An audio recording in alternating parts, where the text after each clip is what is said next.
Well, Madam Chair, after hearing all the endorsers of the impeachment complaint, sangayon naman ako sa kanila dahil ang mga sinabi nga natin mga endorsers, there has been allegations now of misuse of hundreds of millions of public funds. Merong mga sworn affidavits, merong mga allegations na binitawan, merong usapin regarding betrayal of public trust, graft and corruption. Kagaya nga ng sinabi ni Congresswoman Renico, hindi dapat tayo matakot ungkatin ang katotohanan. At kagaya ng sinabi ng aking kaibigan, si Pastor Benny Abante, public office is a public trust. We should proceed with fairness and without fear. Bottom line, we have to be impartial. That's why I would like to raise this. In the light of serious allegations contained in a joint affidavit issued last February 23, that has been reportedly transmitted to the Office of the Ombudsman, there have been allegations that some members of Congress nakatanggap ng envelope, nakatanggap ng maleta, ito'y naibigay, kung hindi sa opisina, sa townhouse. No, let me finish. There's You a will have point your of turn order, because the this is Honorable bearing. Sutay.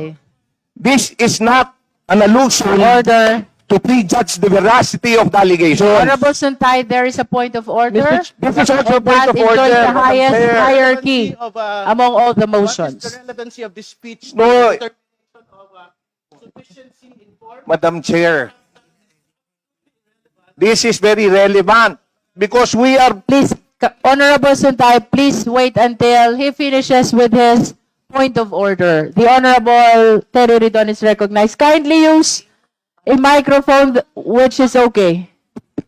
Madam Chair, the speech of our distinguished colleague is absolutely relevant to the question of sufficiency of form and substance in the matter. And more importantly, my understanding of what he's stating today is that he is probably accusing members of Congress, members of the House Committee on Justice, as receiving payments for the implementation of our mandate in the impeachment proceeding. So, which is which, Madam Chair? So I think his speech is out of order and this should be decided promptly by the committee.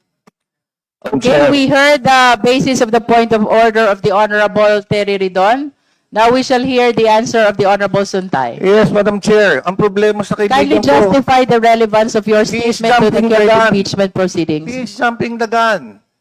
This is actually relevant not only in the determination of form and substance. This is relevant in the impartiality, in determining the impartiality of this hearing, which is very important. Madam Chair, this is not an accusation.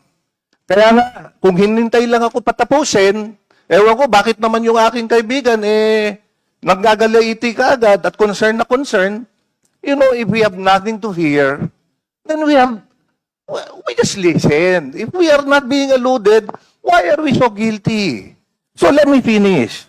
The issue here is not to prejudge the veracity of the allegation. However, given the gravity of the claims and the potential impact on the credibility of the committee's proceeding, ang gusto ko maging malinaw lang po, hindi ko hinuhusgahan yung aking mga kasamahan o ipagpalagay na totoo ang mga aligasyon. Hindi rin po ito personal na laban sa sino man sa inyo.